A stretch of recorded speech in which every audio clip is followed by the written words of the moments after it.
nos partenaires et nous enregistrons cette réunion de façon à ce qu'elle puisse être repassée en replay. Donc voilà, vous en êtes prévenus. La réunion est en cours d'enregistrement. Je remercie nos partenaires qui sont le département de l'Ain, Leclerc, le Crédit Agricole, Belligneux-Le Haras, Orsop, Boehringer Ingelheim. C'est grâce à eux que ça peut avoir lieu. Quand on n'est pas très nombreux, vos questions, vous pouvez les poser par oral. Sinon, vous pouvez les envoyer. C'est Corinne qui les regarde et qui nous tient au courant de tout ce qu'il en est. Je remercie André Odino, donc après avoir excusé Jérôme Gonon, je remercie André Odino, qui est un éthologue averti et pour lequel l'embarquement est un point important de l'éducation du jeune cheval ou de la rééducation du cheval. André, voilà, qui est diplômé de la Sens, tu vas te présenter, André, et nous dire que tu exerces à Romans, à côté de Châtillon-sur-Chalaronne, aux écuries de la Riande. Voilà, je te laisse la parole, André. Je te laisse te présenter. Merci Pascal. Bon, je vais déjà commencer par les remerciements avant de nous présenter. Donc, merci Pascal et toute l'équipe d'Equidin de m'avoir invité à présenter cette conférence. Et je voulais aussi remercier Alain Majuir qui va nous faire toute la technique pour que ça se déroule sans accroc. Donc, Pascal a déjà bien commencé à me présenter. Donc, je m'appelle André Odino, je suis cavalier installé du côté de Romans et je suis spécialisé dans tout ce qui est jeunes chevaux, éducation du jeune cheval et rééducation des problèmes particuliers, d'où mon savoir-faire au niveau de l'embarquement. Donc, si on peut commencer. Du coup, je voulais remercier aussi une petite mention spéciale à Monsieur Langlais qui nous a envoyé un mail qui était assez marrant avec une illustration qui va me permettre de faire de démarrer la présentation. Donc, je vais vous la partager tout de suite. Alors, bougez pas. Dominique Langlais qui nous a rejoint d'ailleurs. C'est ça, qui est là. J'ai vu dans les petites vignettes. Donc, je ne sais pas si tout le monde peut voir l'illustration, mais il m'a envoyé cette photo avec comme légende, il ne faut jamais abandonner. Donc, ça m'a fait beaucoup rire et j'ai trouvé que c'était le bon moyen de commencer notre présentation. Donc, suite à ça, je me suis amusé à faire un petit tour d'horizon des différentes illustrations qu'on pouvait trouver sur Internet sur le sujet. Et j'ai vu qu'il y avait foison d'illustrations et de caricatures. Donc, j'en ai sélectionné quelques-unes qu'on va pouvoir voir ensemble. Donc, la plupart des illustrations que j'ai trouvées, c'était le plus souvent sur des problèmes d'embarquement et les difficultés que pouvaient rencontrer les cavaliers. Et vous allez voir, on retrouve souvent un peu la même typologie du cheval braqué plus ou moins loin du pont, avec des cavaliers plus ou moins désemparés face à la situation.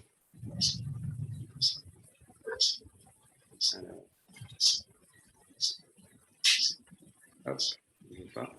Donc, comme vous pouvez le voir, on retrouve très souvent les mêmes typologies, des chevaux qui sont vraiment arrêtés, voire même braqués carrément contre les humains. Et cette illustration-là est l'exemple parfait de ce qu'il ne faut pas faire. Regardez la montre et utiliser de la nourriture ou des choses pour essayer d'attirer le cheval en se disant qu'on va gagner du temps, parce que la plupart du temps, on en perd. En fait, on braque un peu le cheval sur cette situation-là. Et c'est un cercle vicieux qui commence à s'installer. Toujours la même chose. Et celle-là, pareil, elle nous montre aussi que la plupart du temps, la patience nous fait un peu défaut, justement parce qu'on est pressé, et que les noms d'oiseaux commencent assez vite à arriver dès que le cheval commence à poser un peu de questions. Et on arrive souvent à des situations qui sont soit assez comiques, soit assez dangereuses.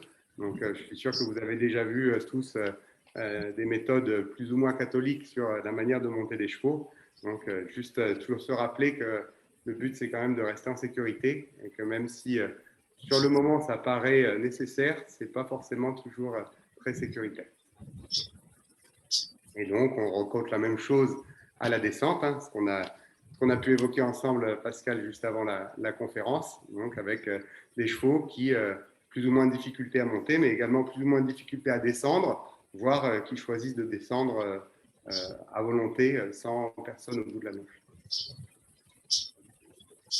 Donc, on a la même chose dans l'autre sens. Ça, c'était le côté négatif. Mais quand on fait le tour d'horizon, on trouve aussi beaucoup de vidéos, notamment de chargements qui se passent très bien, voire même des chargements carrément atypiques. Donc, dès qu'on se rapproche des États-Unis ou même de l'Amérique latine, on voit beaucoup de chevaux qui sont transportés dans des véhicules qui ne sont pas vraiment adaptés à ça. Donc là, on a une benne de pick-up avec un monsieur qui va charger ses mules. Et on voit, il n'y a pas de pont. La marche est énorme, parce que c'est quand même l'arrière d'un pick-up, donc ça doit faire facilement une marche au minimum d'1 mètre de haut. Et on voit qu'avec de l'éducation, on peut quand même apprendre à des chevaux, ou là en l'occurrence à des mules, à tolérer des situations qui sont vraiment assez lointaines de ce qu'on peut imaginer chez nous en Europe. Et donc ça, c'est un extrait de vidéo. Et ce monsieur nous explique comment il aura appris à charger et nous fait la démonstration très bien faite d'un chargement qui peut être carrément atypique. Donc voilà un petit peu le tour d'horizon de ce que j'ai trouvé et que je voulais partager avec vous. Donc, pour comprendre le travail de chargement, il ne faut jamais oublier que la base, c'est la connaissance du cheval. Il faut vraiment savoir de quoi on part et toujours rester simple. Dans la mesure où on travaille un animal, le travail doit toujours rester simple. Donc, nos idées doivent aussi être assez simples, assez organisées. Donc, le cheval, il va se définir assez simplement, c'est un herbivore grégaire de plaine. Et dès qu'on retient ça, quand on va organiser notre travail, on va toujours essayer de se placer dans cette situation-là. Parce que pour nous, ce n'est pas forcément toujours logique les comportements des chevaux, les réactions des chevaux, mais ce n'est pas logique simplement parce qu'on n'est pas câblé tout à fait pareil. Donc, si je me place dans la position de l'herbivore grégaire de plaine, je vais pouvoir déjà expliquer mon travail un peu différemment et surtout comprendre les réactions des chevaux qui vont de prime abord nous paraître soit déraisonnables, soit carrément dangereuses. Donc le côté herbivore, si je prends vraiment pour nous la partie difficile des choses, le côté herbivore va nous amener l'instinct de fuite.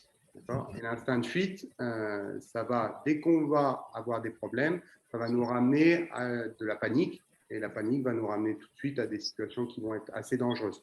Encore plus quand on est dans un embarquement, parce qu'on est dans un camion, on est dans un van, donc on est dans des tout petits espaces où on ne peut pas vraiment se mouvoir comme on veut, ou dès qu'on est dans un parking ou sur un terrain de concours, des espaces qui sont tout de suite très, très ouverts en macadam, où pareil, ça devient assez vite dangereux, et là, assez vite dangereux pour les chevaux. Donc, bien se rappeler que l'instinct de fuite fait partie du cheval, donc ça, on ne peut jamais le gommer. Par contre, ce qu'on peut faire, c'est progressivement apprendre au cheval à se comporter un peu différemment en fonction du travail qu'on va installer et des situations qu'il va rencontrer. Donc, le côté grégaire, sur le côté négatif, va nous amener l'autophobie, la peur de se retrouver seul. Et c'est quelque chose qu'on rencontre souvent, soit chez des jeunes chevaux, qui n'ont pas du tout l'habitude de quitter le troupeau, soit chez des chevaux qui sont en groupe et qu'on va devoir séparer pour pouvoir emmener au concours ou à la saillie pour une mère qui fait partie d'un troupeau. Donc ce côté peur de quitter le troupeau doit aussi être travaillé parce que ça peut nous engendrer des comportements qui sont compliqués à gérer, voire même carrément dangereux si le cheval veut retourner directement. Et donc le côté de plaine, donc c'est vraiment un animal qui a tendance à vivre dans des très grands espaces où il va pouvoir voir les choses de loin, va nous amener de manière négative, comme là on va le rapprocher d'espaces plutôt contraints et petits, va nous amener la tendance à la claustrophobie. Donc, tous les chevaux ne sont pas sensibles exactement de la même manière à la claustrophobie. mais de manière génétique sont programmés plutôt pour les grands espaces. Donc, si on couple la claustrophobie avec l'instinct de fuite et la panique, ça fait souvent un cocktail assez détonnant.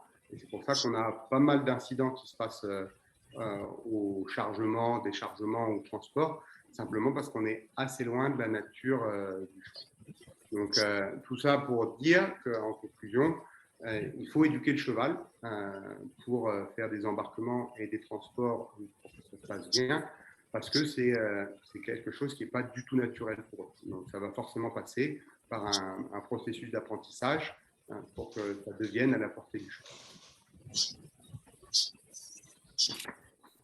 Donc, ici, je vous ai fait quelques diagrammes qui vont nous permettre de discuter un peu des fondamentaux du travail. Donc, on va démarrer sur celui de droite, qui, à mon sens, est presque le plus important.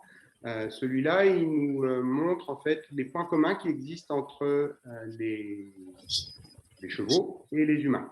Donc, en tant qu'individu, on est toujours déterminé par un triptyque physique, mental, émotionnel.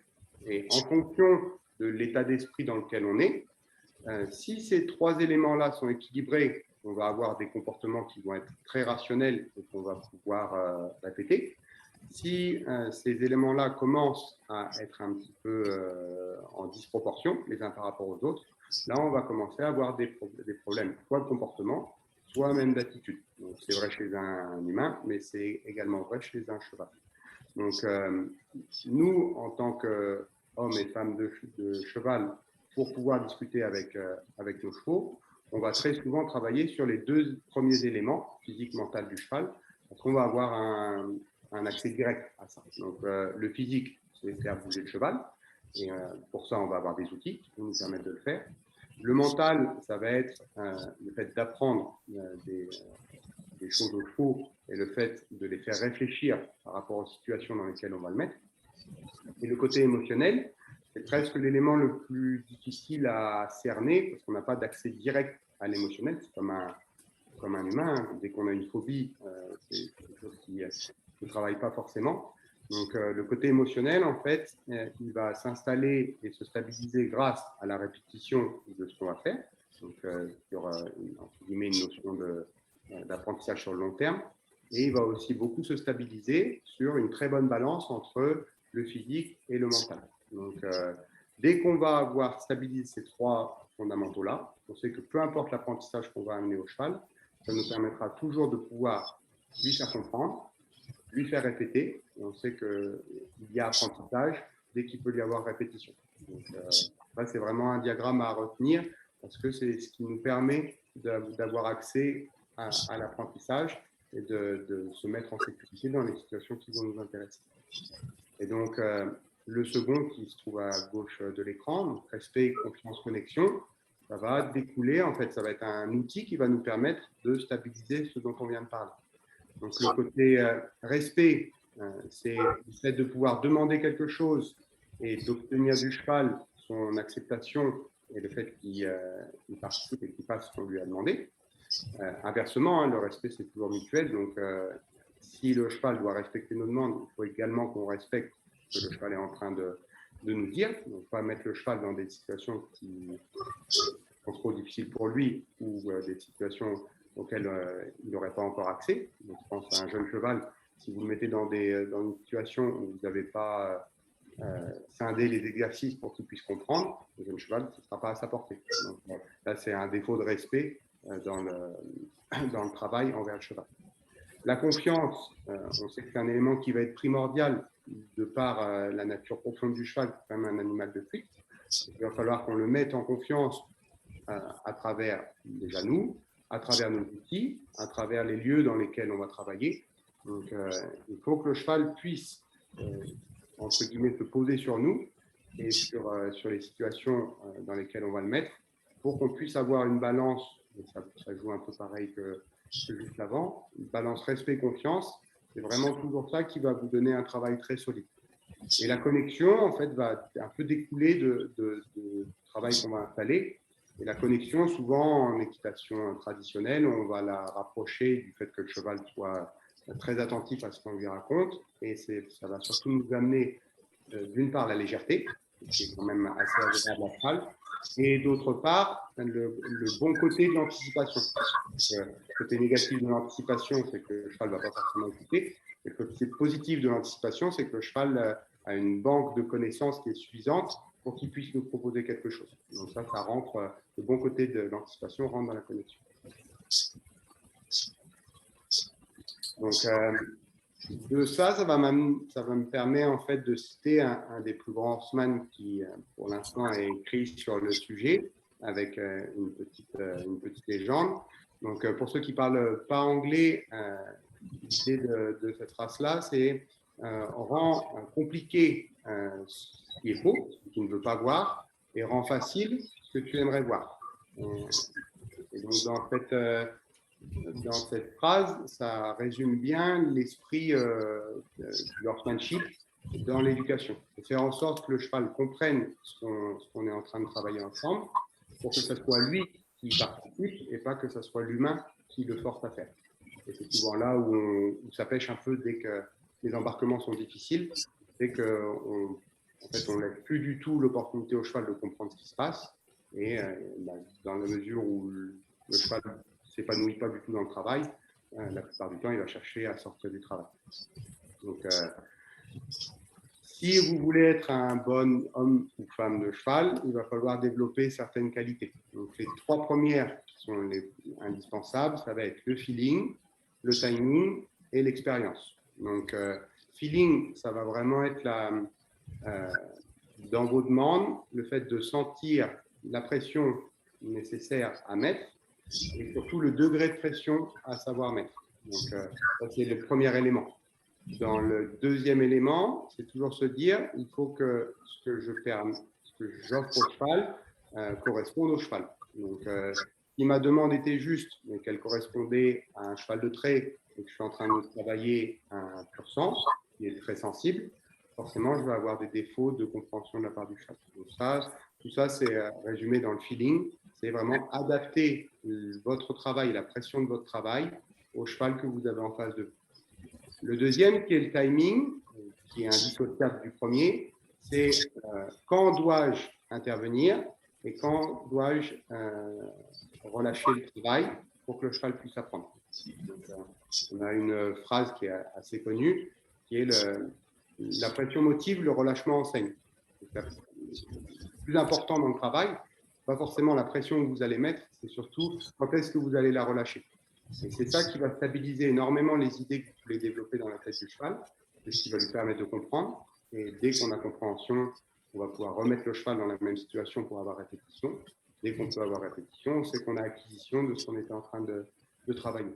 Donc, le feeling, c'est vraiment ce qui vous permet, le timing, c'est vraiment ce qui vous permet de stabiliser les idées dans la tête du cheval. Et le troisième élément, qui est l'expérience, c'est justement le fait de répéter. Donc, on dit souvent que les chevaux doivent répéter pour apprendre, mais c'est exactement la même chose pour les humains. Donc, plus je vais répéter des situations plus ou moins faciles, ce n'est pas forcément toujours des situations qui se passent bien, mais plus je vais acquérir de l'expérience, et ce savoir va me permettre de pouvoir être de plus en plus efficient pour la suite. Donc, on voit que la formation du cavalier, elle se joue sur du long terme. Donc, dès qu'on parle d'embarquement, il ne faut pas se dire que quand on a réussi un embarquement, on va réussir tous les embarquements. Il faut en faire beaucoup et voir beaucoup de situations, bonnes ou mauvaises, pour avoir une expérience qui soit suffisamment grande et savoir du coup adapter au mieux le travail qu'on va offrir au cheval, parce que chaque cheval est différent. Donc, on n'aura pas forcément toujours exactement la même manière d'aborder le travail par rapport à ce que nous raconte le cheval. Et une des qualités principales de l'homme de cheval, c'est la patience. Et c'est ça qu'on rencontre souvent comme difficulté dans les chargements, c'est le degré de patience des cavaliers. On voit vite que le degré de patience est relativement limité. Ça va aussi avec la société d'aujourd'hui, tout doit aller vite. Donc la patience, elle a tendance à se réduire. Et surtout que le cheval, c'est un animal qui apprend dans le calme et plutôt dans la longueur. Donc, dès que je vais manquer de patience, je vais avoir tendance à mettre beaucoup de pression. Dès que je mets beaucoup de pression, en fait, je vais créer l'inverse de ce que je voudrais. Donc, au lieu d'enseigner au cheval quelque chose de positif, je vais plutôt lui enseigner quelque chose de négatif, voire même je vais plutôt casser l'apprentissage. Donc cette notion de patience elle est vraiment primordiale dans notre travail avec l'embarquement et encore plus avec les jeunes chevaux parce que c'est souvent les premières expériences qui comptent.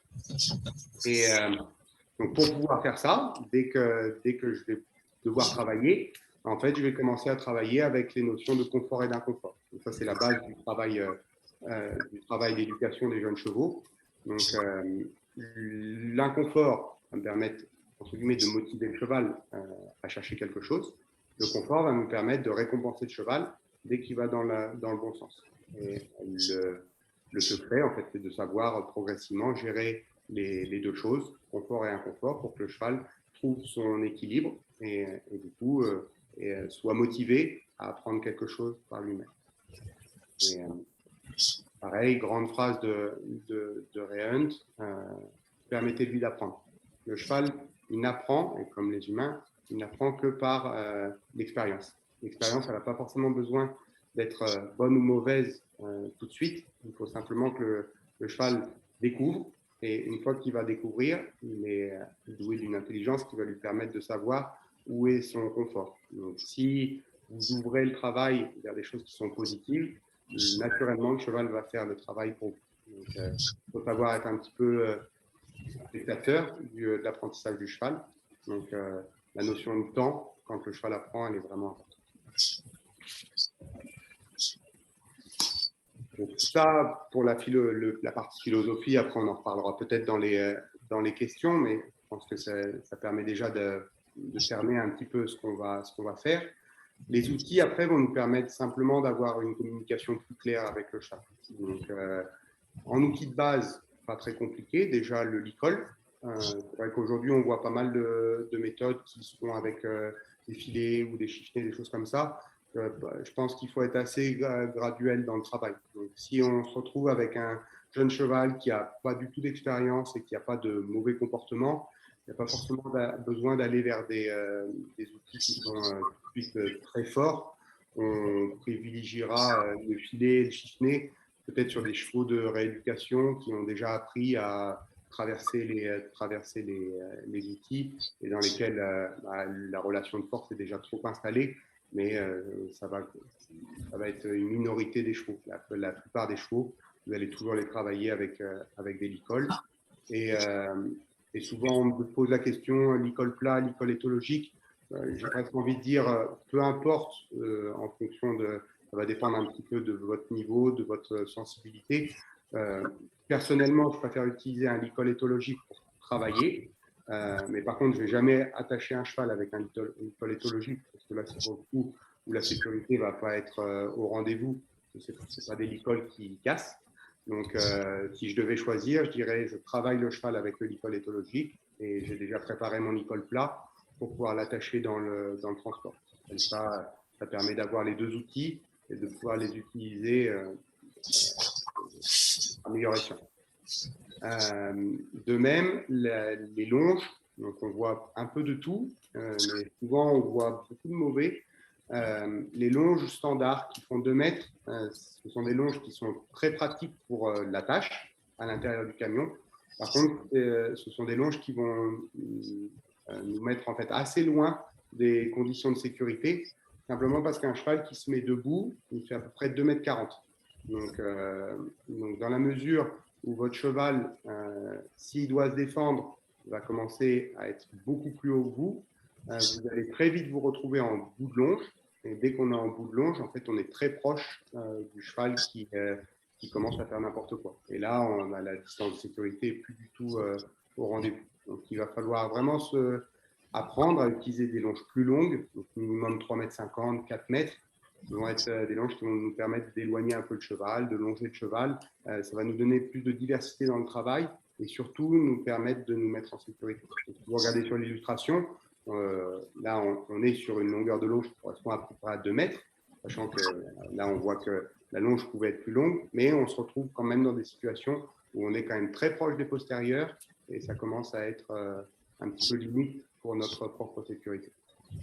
Et après, en outil direct, vous allez pouvoir utiliser un stick. une baguette, stick de dressage, stick éthologique plus rigide. L'idée, c'est simplement de pouvoir gagner un petit peu de distance et de pouvoir travailler avec l'arrière-main du cheval sans avoir à vous contorsionner et à bouger trop dans les véhicules. Donc, savoir que le stick, ce n'est pas du tout pour fouetter le cheval, il n'y a pas besoin de zébrer un cheval pour qu'il comprenne, c'est simplement pour motiver. Si dans le travail, on a des difficultés de compréhension avec le licol, eh ben, le stick va permettre de préciser un petit peu la demande. Et après, toujours dans cette notion de sécurité, c'est un peu des lieux communs, mais des chaussures fermées, pareil en concours. Maintenant, on voit trop souvent des jeunes avec soit des baskets, soit carrément même des chaussures d'été ouvertes, prendre des chevaux de concours, même si ce sont des vieux chevaux et qui sont déjà éduqués, on est quand même en présence d'animaux qui font 500-600 kilos, qui sont ferrés, donc les chaussures fermées et des gants. Si vous savez que le cheval peut tirer sur la longe ou si vous êtes en présence de jeunes chevaux, vous ne connaissez pas les réactions, mettez des gants, ça vous évitera des brûlures qui peuvent être assez désagréables. Et pour la partie cheval, des protections. Donc, ce n'est pas forcément obligatoire, surtout au début. Quand vous avez des jeunes chevaux, il faut faire attention de ne pas faire tous les apprentissages en même temps. Donc, si vous voulez absolument mettre des protections, vous pouvez, mais mettez-les en amont. Ça va sous-entendre un travail avant de travailler l'embarquement. Mais il ne faut pas mettre tous les éléments en même temps, sinon le cheval est un petit peu submergé d'informations, il va avoir du mal à comprendre ce qu'on lui raconte. Donc, tout ce qui est bandage américain, protection de transport, ça marche très bien. Préférez toujours des protections de transport qui sont vraiment de qualité. On voit souvent des chevaux à l'arrivée avec les protections de transport qui sont par terre. Donc, sur un vieux cheval, ça ne va pas forcément poser de soucis parce qu'il va tolérer. Si vous faites ça sur un jeune cheval, ça va plus l'inquiéter que l'aider. Et là, il va se mettre à taper. Et c'est souvent là où ils se font mal parce que la protection ne sert plus à rien parce qu'elle est par terre. Sauf que le cheval est en train de botter pour essayer de les enlever. Donc, toujours faire attention avec les protections. Il faut que ça soit bien mis. Donc, au début, sur un jeune cheval, vous n'êtes pas obligé de les mettre parce qu'ils ne sont pas forcément ferrés. Donc, faites les choses étape par étape. Maintenant qu'on a vu la philosophie et les outils, dans les outils, je n'ai pas cité aussi, mais on aurait pu en parler avec le transporteur, mais essayer d'avoir des camions et des vents qui soient sécuritaires pour les chevaux. Parfois, on voit un peu des épaves qui servent pour transporter les chevaux. C'est dangereux, un cheval qui passe le pied par un plancher qui est de mauvaise qualité, ou le cheval qui botte dans le pont et qui fait un trou de la taille de son postérieur dans le pont. C'est dangereux pour lui, c'est dangereux pour vous parce que si il est coincé, il va falloir aller le décoincer. Donc, on essaie aussi de faire attention à la qualité des transports. Et ça va nous emmener, du coup, naturellement, aux exercices qu'on va devoir mettre en place pour le chargement. Donc, à savoir que si vous voulez que ça se passe bien, il ne faut pas vous dire, quand on prend un jeune cheval qui n'a jamais vu le transport, il ne faut pas vous dire je vais sortir le cheval du pré et je vais le mettre dans le transport de suite. Ça, c'est la meilleure attitude pour avoir un accident.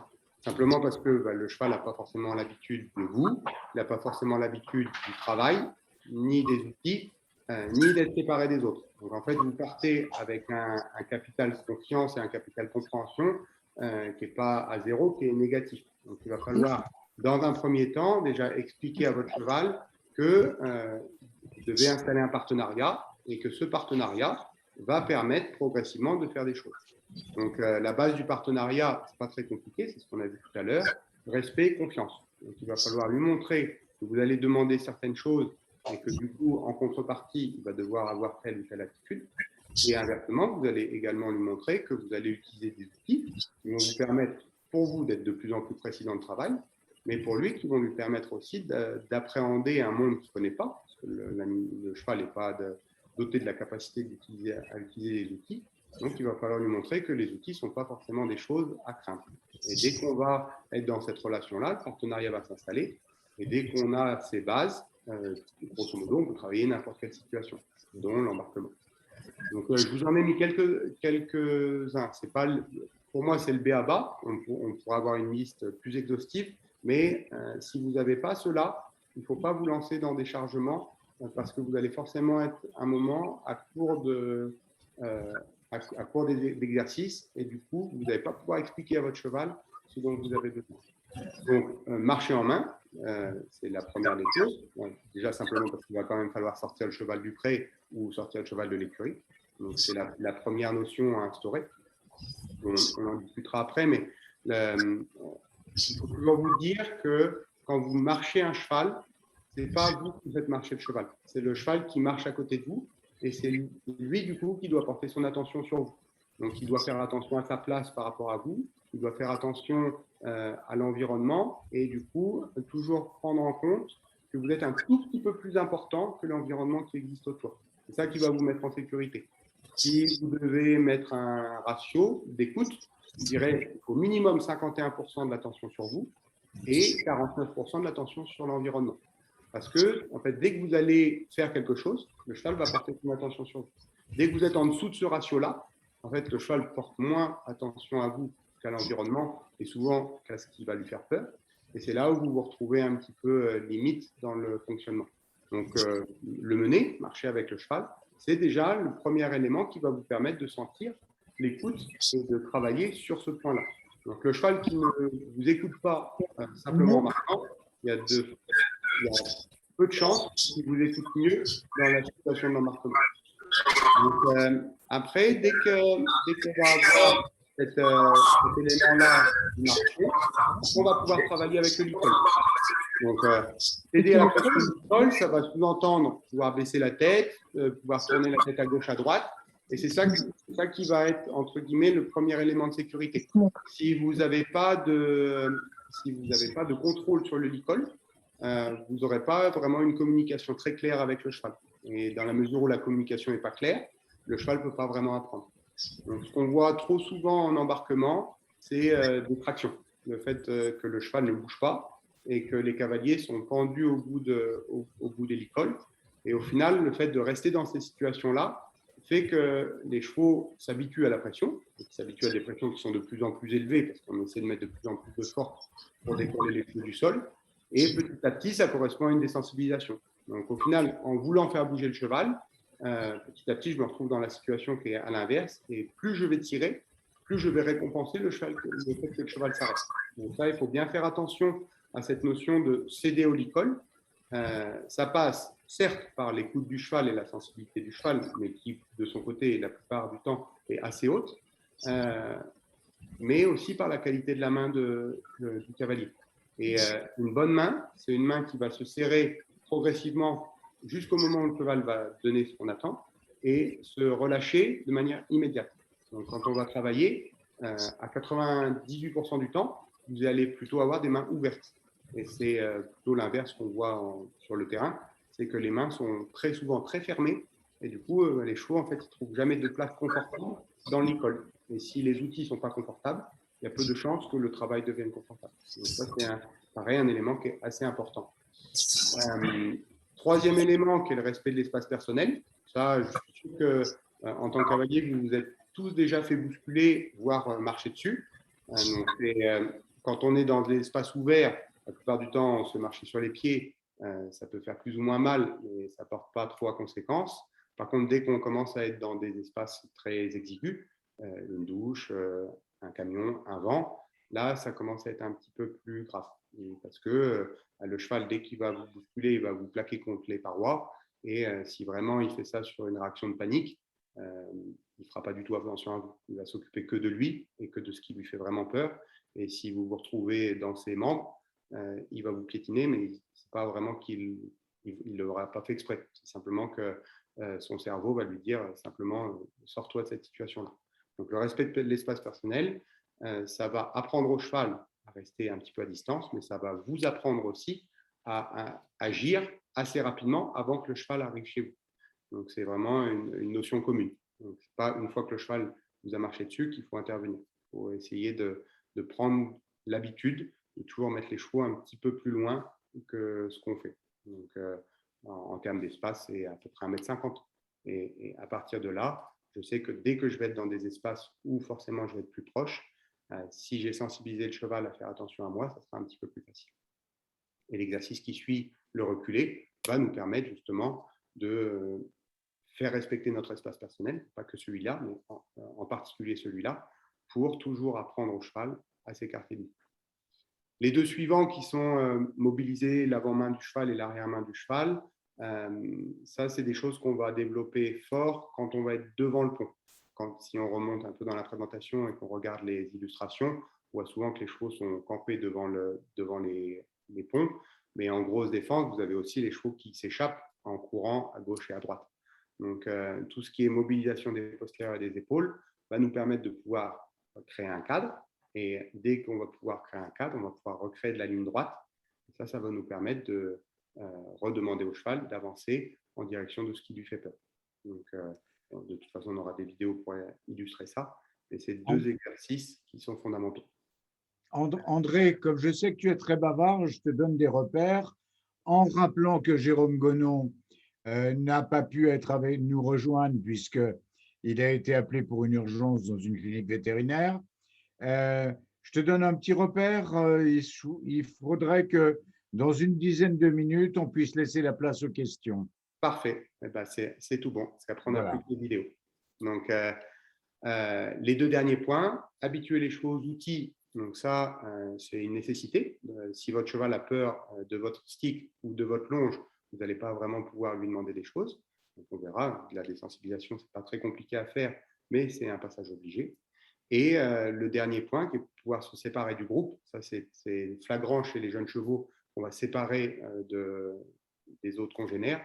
Donc ça se travaille. Ça ne se fait pas de manière immédiate. C'est beaucoup la répétition du travail qui va leur permettre de mettre de la distance. Donc, pensez à travailler au minimum ces exercices-là pour vous mettre en sécurité. Alors, hop, parfait. Donc là, on va voir tout le travail de l'e-call. Donc le premier, c'est des l'e-call. On va demander au cheval de baisser sa tête. Donc pas très compliqué. Vous allez mettre une pression vers le bas. Donc la pression, elle peut être très légère. Et dès que le cheval va céder vers le bas, vous allez relâcher immédiatement la pression. Donc là, on est sur une jument qui a 2 ans, qui a fait un prédébourrage à la maison. Et c'était la veille de partir. Donc elle avait déjà le travail de base. Et comme ça nous permet de montrer un jeune cheval avec un peu de travail. Donc ça, c'est des holicoles, super important, encore plus quand on va attacher le cheval. Un cheval qui ne cède pas au licol, c'est la plupart du temps un cheval qui va tirer au renard. Donc même idée en latéral, vous allez vous mettre sur le côté, vous allez demander au cheval de vous donner sa tête. Donc on voit, ça crée une incurvation à l'image d'une reine d'ouverture. Ça, évidemment, vous le faites à gauche, à droite. Comme ça, vous ne facilitez pas le travail plus d'un côté que de l'autre. Dans les vidéos, je vous ai montré qu'un seul côté. Et vous voyez que la réponse au licol peut vraiment être immédiate et ultra légère. La légèreté, elle dépend que de la qualité de la main du cavalier. Souvent, on dit c'est le cheval qui est lourd. Le cheval devient lourd parce que les mains des cavaliers ne sont pas forcément très rapides à céder. Donc, la plupart des chevaux sont plutôt des animaux qui sont légers. Donc, suite des exercices, de reculer et après la mobilisation des différentes phases. Donc, reculer, mettez-vous devant le cheval, mettez une pression sur votre licol et attendez que le cheval recule 2 ou 3 pas. Ce n'est pas la quantité qui va compter, hein. C'est simplement le fait que le cheval soit réceptif au fait que vous l'envoyez vers l'arrière. Ça vous mettra en sécurité si le cheval vient un petit peu trop proche de vous dans le véhicule. Décaler les épaules, on en a parlé, hein, ça c'est pour quand le cheval s'enfuit de gauche à droite dans les ponts.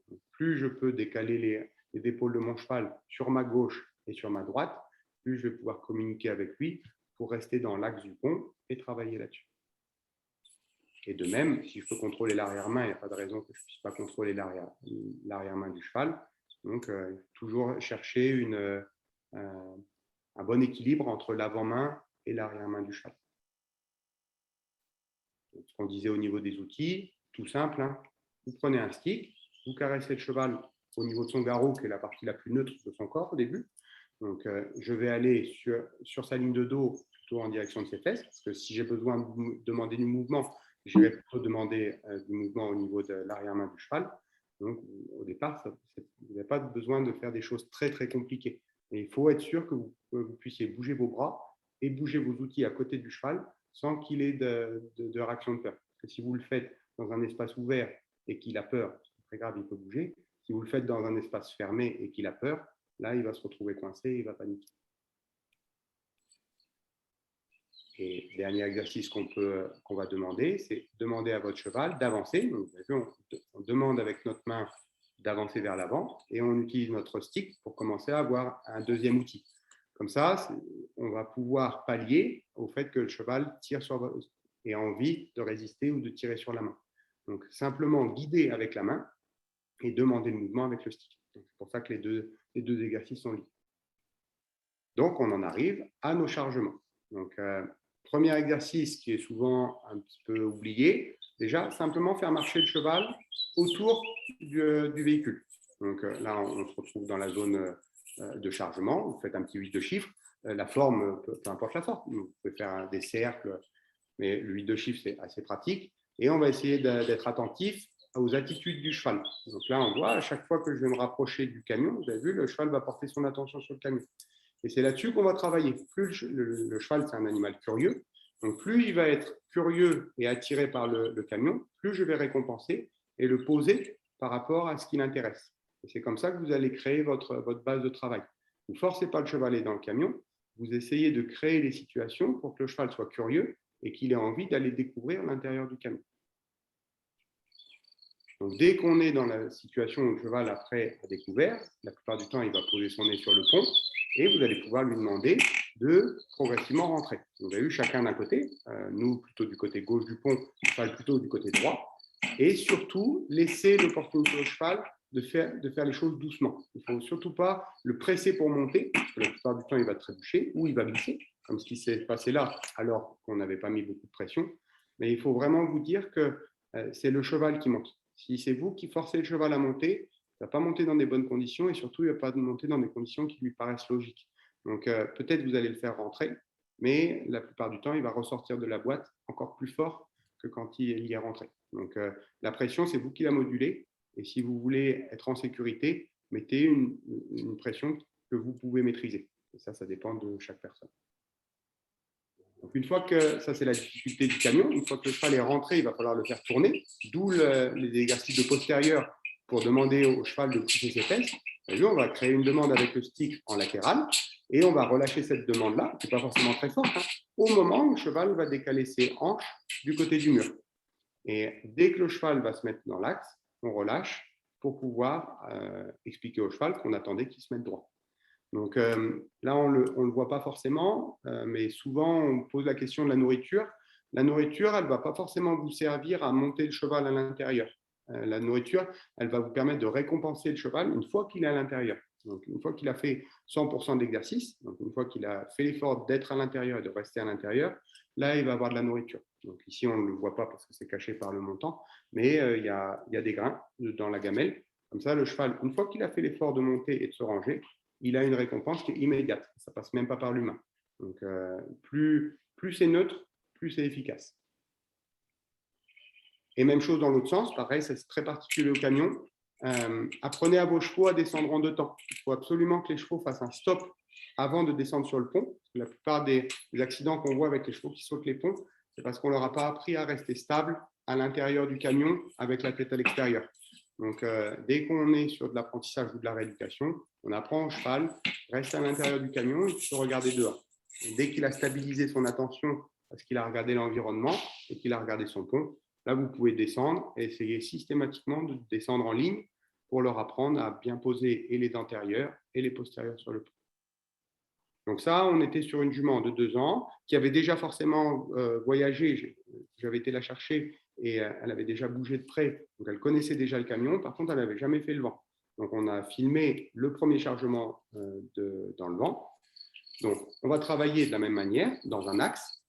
Donc, on se met face au vent. On propose le vent au cheval. Donc, vous avez vu, là, elle va poser son nez sur les bords du pont. Et vous lui proposez d'avancer. Surtout, ne pas vouloir empêcher le cheval de reculer. La plupart des gens, dès que le cheval recule, mettent beaucoup de pression et c'est ça qui fait monter énormément l'inquiétude du cheval. Par contre, le cheval, une fois qu'il est dehors, il va falloir que vous remettiez vos bases de travail. Et la base de travail ici, c'est de mettre le cheval dans l'axe du pont. Donc, dès que le cheval va commencer à aller de gauche à droite, on va systématiquement remettre un peu de pression avec le stick sur les épaules pour remettre le cheval en face du camion.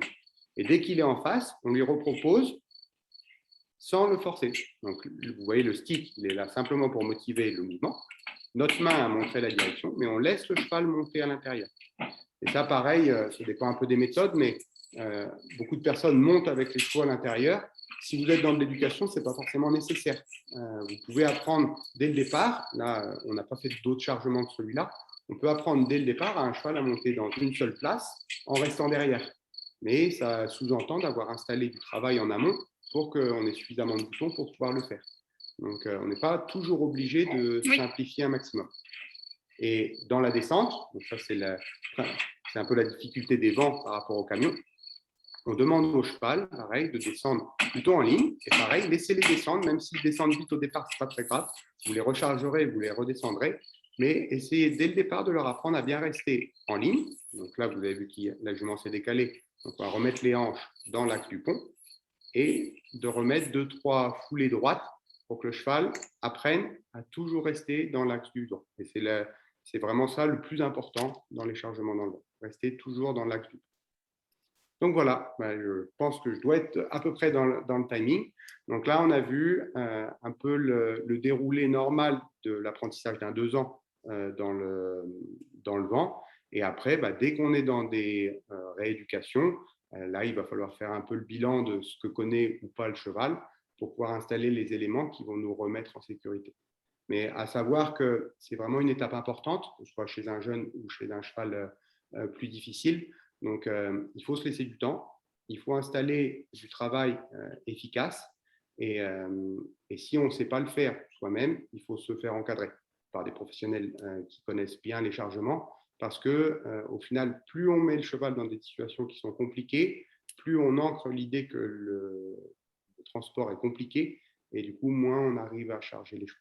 Donc, c'est vraiment la répétition d'attitudes positives qui font que les transports deviennent faciles. Et pour terminer, normalement, ça devait faire la connexion avec mon collègue transporteur, mais vous appuyez pas sur le transporteur pour faire le chargement de votre cheval. Tout comme le maréchal n'est pas là pour apprendre à votre cheval à donner ses pieds, le transporteur, il n'est pas là pour apprendre à votre cheval à monter dans le camion. Il est là pour le transporter. Donc, s'il fait des prestations de chargement, ça, faites-lui confiance et donnez-lui ce travail-là à faire. Mais s'il est simplement là pour un transport, il faut que vous ayez fait le travail avant. Parce que quand bien même vous arriveriez à mettre le cheval à l'intérieur du camion, souvent l'accident va se passer pendant le transport. Le cheval va tout casser et du coup c'est dangereux pour le cheval et c'est aussi dangereux pour le transporteur. Donc on ne déporte pas le travail sur la personne d'après. Donc, chacun fait sa partie. Donc le transporteur, il transporte et s'il a la capacité de faire les chargements et déchargements, on lui demande s'il peut le faire. Merci André, c'est super intéressant. Donc, effectivement, tu l'as dit, et j'excuse à nouveau Jérôme Gonon, qui n'a pas pu nous rejoindre parce qu'il avait des urgences. C'est souvent comme ça dans ce métier. Corinne a peut-être quelques questions. Il y en a d'autres que vous pouvez poser de vive Alors oui, voix. il y a une question dans la messagerie. Au moment du chargement, est-ce que l'éclairage, l'orientation au soleil a de l'importance? Alors, oui, en fait, le cheval va être assez sensible au changement ombre et lumière. Donc, il va falloir essayer d'avoir à peu près les mêmes zones d'éclairage entre l'intérieur et l'extérieur. Dès que vous avez une grosse différence entre l'intérieur et l'extérieur, vous pouvez avoir des réactions d'un cheval qui va se bloquer. Donc, mécaniquement, physiologiquement, le cheval a un temps de latence au niveau de la lumière. Donc, la plupart du temps, il faut simplement lui laisser un peu de temps. Mais si on peut décaler le camion ou le vent, c'est encore plus facile. Mais oui, on peut avoir des problèmes de comportement en fonction de l'ombre et la lumière, encore plus quand l'extérieur est très éclairé et l'intérieur est très sombre. Alors, j'ai une autre question. C'est pont ou c'est plutôt marche? Alors, c'est un peu le dilemme tout le temps. On dit souvent que les chevaux montent mieux avec une marche, parce qu'en fait, il n'y a pas l'étape du pont, donc il n'y a pas le bruit et il n'y a pas cette sensation-là à travailler. Par contre, ils descendent beaucoup mieux avec un pont, parce que la marche, sur des chevaux qui sont un tout petit peu inquiets ou qui font ça un peu vite. Souvent, les premières expériences font que les chevaux descendent vite, ils se retrouvent un peu sur les boulets, ça leur fait un peu peur, et du coup, ils remontent, ils se jettent vers l'avant, et après, vous avez des difficultés à les faire redescendre. Donc, dans un monde idéal, je dirais marche pour aller et pont pour descendre. Donc ça, maintenant, il y a pas mal de constructeurs qui vous laissent la possibilité de pouvoir faire les deux. Si vraiment vous n'avez pas la possibilité d'avoir les deux, je pense que le pont est un petit peu plus facile. Vous allez avoir un tout petit peu plus de travail à fournir au départ, mais ça vous donnera un peu plus de facilité sur le fait de descendre. Parce que les rééducations, quand les chevaux sont coincés dans les camions, les gens sont tout aussi en perdition que quand le cheval ne veut pas monter. Donc, personnellement, plutôt avec pont. Ok, on a une autre question de Claire sur un cheval qui sait monter dans le vent, mais qui n'est pas souvent transporté. Est-ce que tu conseilles de travailler régulièrement ou est-ce que c'est acquis? Et quelles précautions à prendre au moment? Est-ce que quelques précautions suffisent au moment du chargement? Alors, le travail, c'est un peu comme tout apprentissage qu'on fait. En fait, on va apprendre la philosophie au cheval. Donc, on va lui montrer dans quel état d'esprit il doit aborder la situation. Mais c'est sûr que tout ce qui est transport, comme on est vraiment très loin de la nature profonde du cheval, plus on fait des transports, plus ça facilite le travail du cheval. Donc, si on sait qu'on a un cheval qui n'a pas voyagé depuis 1 an, 2 ans, 3 ans, moi, je conseille toujours de séparer en fait la notion d'embarquement et débarquement du transport. On va faire quelques embarquements, débarquements pour vérifier que le cheval n'ait pas de difficulté. Si on sait que notre cheval était déjà un petit peu limite avant, ben on va faire des petits morceaux de transport, donc 5-10 minutes. Ce n'est pas vraiment le temps de transport qui compte, mais c'est simplement voir la réaction que peut avoir le cheval dans le transport. Et une des précautions qu'on peut prendre, qui est la plus facile, c'est si votre cheval n'a pas voyagé depuis longtemps, mettez-le avec un cheval qui a l'habitude de voyager à côté. Parce que ce cheval-là va plutôt transmettre du calme et transmettre du relâchement. Et votre cheval qui a soit oublié, soit ne connaît pas, ça va le mettre dans de meilleures dispositions parce qu'il va pouvoir déjà être en groupe. Donc on a dit que c'était quand même un des fondamentaux.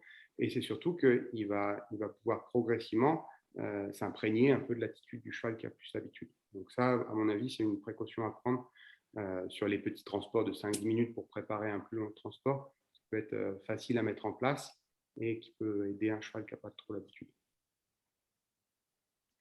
Ok, merci André. Il n'y a pas de quoi. D'autres questions en direct?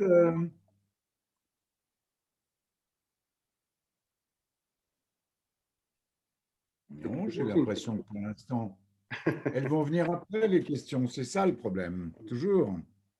Bon, après, si elles viennent après, il faut simplement faire un répertoire, on y répond et on remettra en ligne. Ça, c'est pas très compliqué.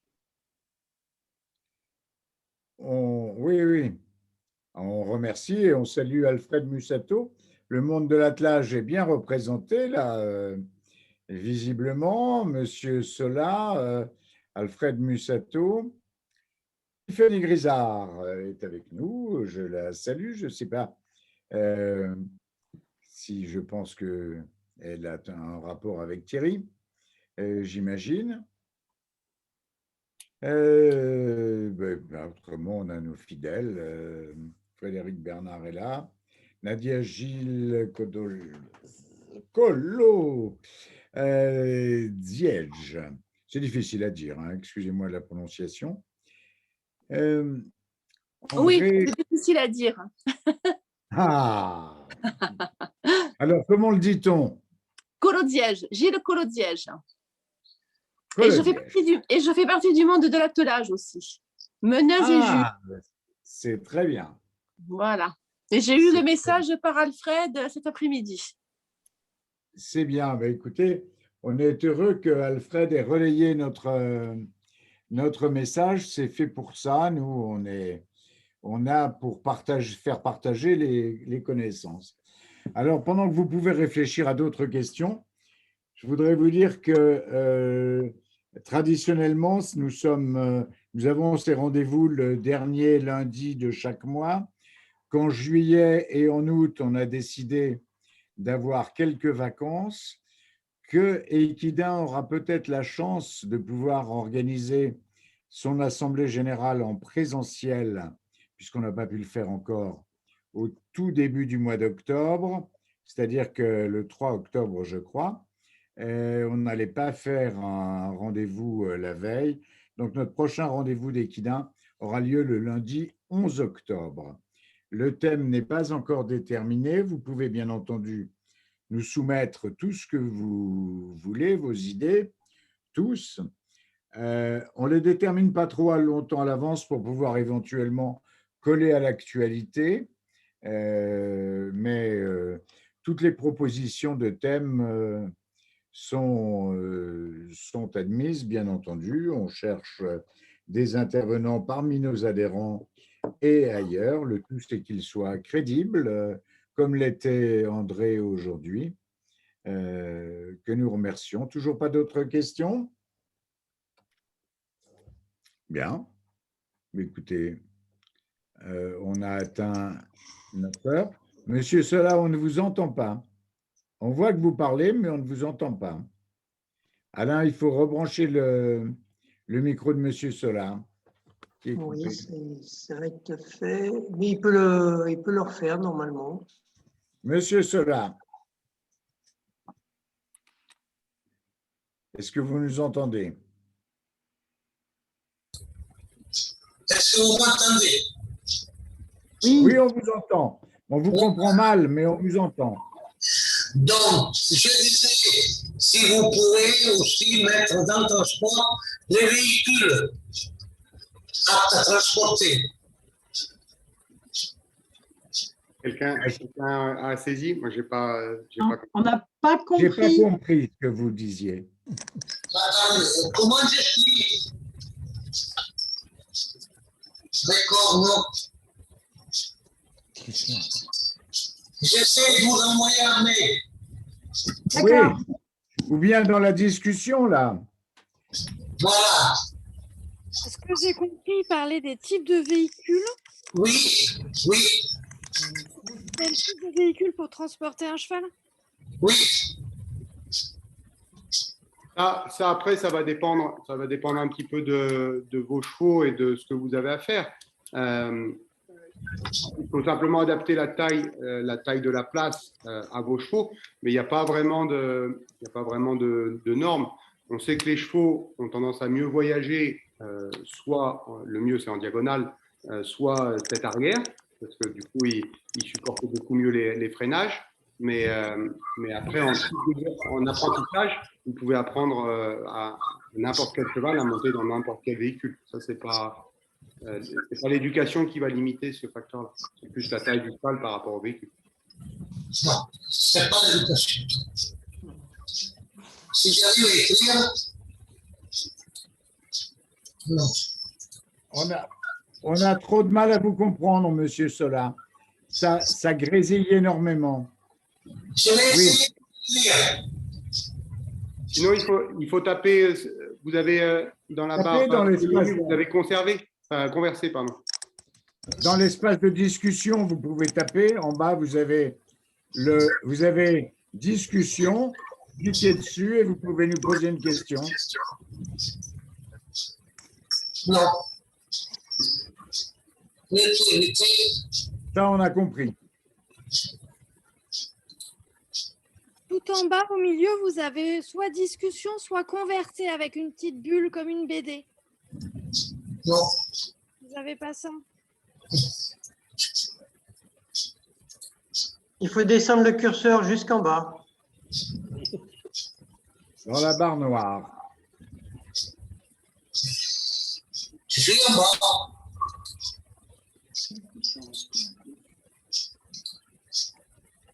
Bon, mais écoutez, Il y a deux réponses.